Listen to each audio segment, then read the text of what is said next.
Good morning, fourth grade. Happy Monday. It is chapter 36 of our Read Aloud series, Holes. I hope you guys had a great weekend. Let's dive right in. They put 4 of the unbroken jars in a burlap sack, in case they might be able to use them. Stanley carried the sack. Zero held the shovel. I should warn you, Stanley said. I'm not exactly the luckiest guy in the world. Zero wasn't worried. When you spend your whole life living in a hole, he said, the only way you can go is up. They gave each other the thumbs up, then headed out. It was the hottest part of the day. Stanley's empty canteen was still strapped around his neck. He thought back to the water truck and wished he'd at least stopped and filled his canteen before he running off. They hadn't gotten very far before Zero had another attack. He clutched his stomach as he let himself fall to the ground. Stanley could only wait for it to pass. The sploosh had saved Zero's life, but it was now destroying him from the inside. He wondered how long it would be before he, too, felt the effects. He looked at Big Thumb. It didn't seem any closer than when they first started out. Zero took a deep breath and managed to sit up. Can you walk? Stanley asked him. Just give me a second, Zero said. He took another breath, then using the shovel, pulled himself back to his feet. He gave Stanley the thumbs up sign, and they continued. Sometimes Stanley would try to go for a long while without looking at Big Thumb.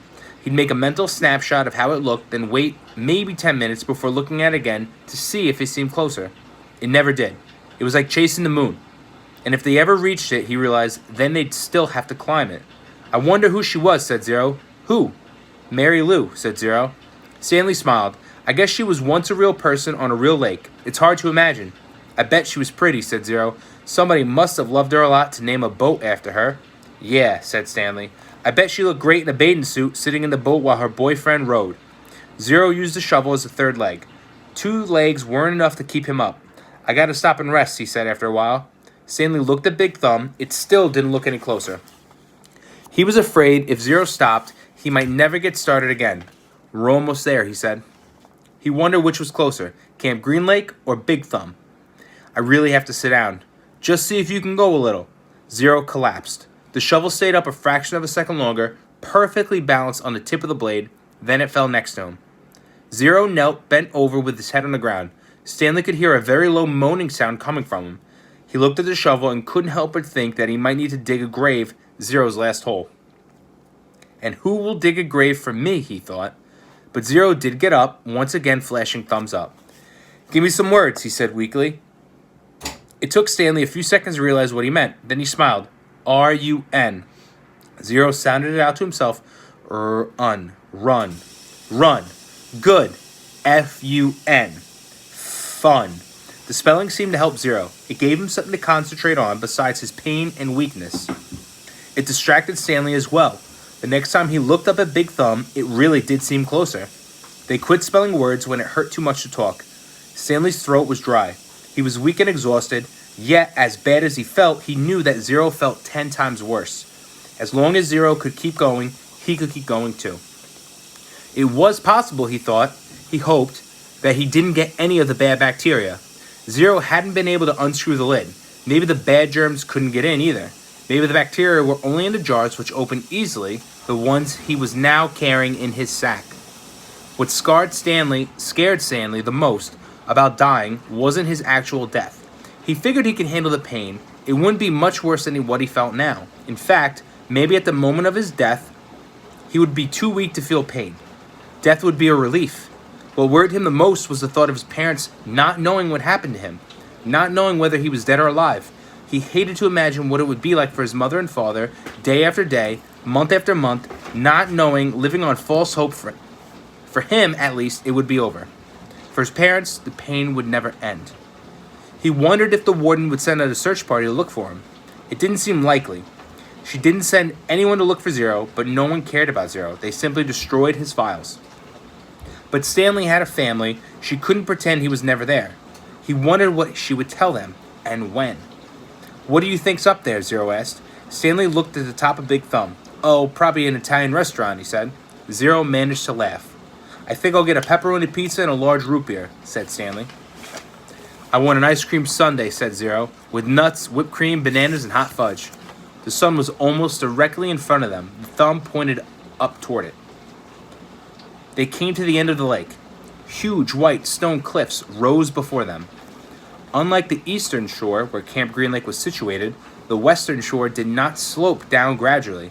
It was as if they had been walking across the flat bottom of a giant frying pan, and now they had to somehow climb up out of it.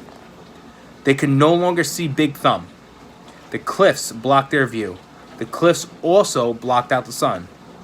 Zero groaned and clutched his stomach, but he remained standing. "I'm all right," he whispered. Stanley saw a rut about a foot wide, 6 inches deep, running down a cliff. On either side of the rut, were a series of ledges. "Let's try there," he said. It looked to be about 50-foot climb straight up. Stanley still managed to hold the sack of jars in his left hand as he slowly moved up from ledge to ledge, crisscrossing the nut.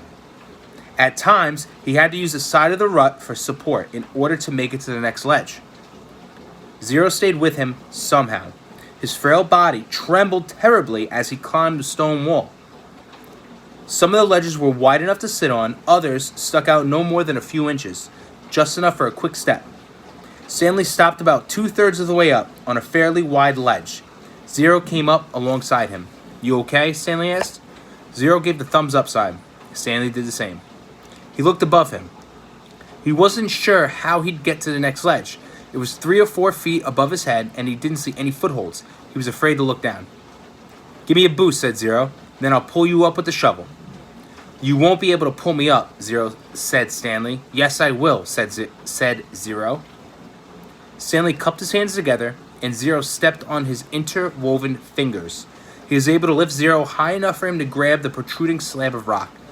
Stanley continued to help him from below as Zero pulled himself onto the ledge. While Zero was getting himself situated up there, Stanley attached a sack to the shovel by poking a hole through the burlap. He held it up for Zero. Zero first grabbed hold of the sack, then the shovel. He set the shovel so that the half blade was supported by the rock slab. The wooden shaft hung down toward Stanley. "Okay," he said. Stanley doubted this would work. It was one thing for him to lift Zero, who was half his weight. It was quite another for Zero to try to pull him up. Stanley grabbed hold of the shovel as he climbed up the rock wall, using the sides of the rut to help support him. His hands moved one over the other up the shaft of the shovel. He felt Zero's hands clasp to his wrist. He let go of the shaft with one hand and grabbed the top of the ledge. He gathered his strength and for a brief second seemed to defy gravity as he took a quick step up the wall and with Zero's help pulled himself the rest of the way over the ledge. He caught his breath. There was no way he could have done that a few months ago. He noticed a large spot of blood on his wrist. It took him a moment to realize it was Zero's blood. Zero had deep gashes in both hands. He had held onto the metal blade of the shovel, keeping it in place as Stanley climbed. Zero brought his hands to his mouth and sucked up his blood. One of the glass jars had broken in the sack. They decided to save the pieces. They might need to make a knife or something. They rested briefly, then continued on up.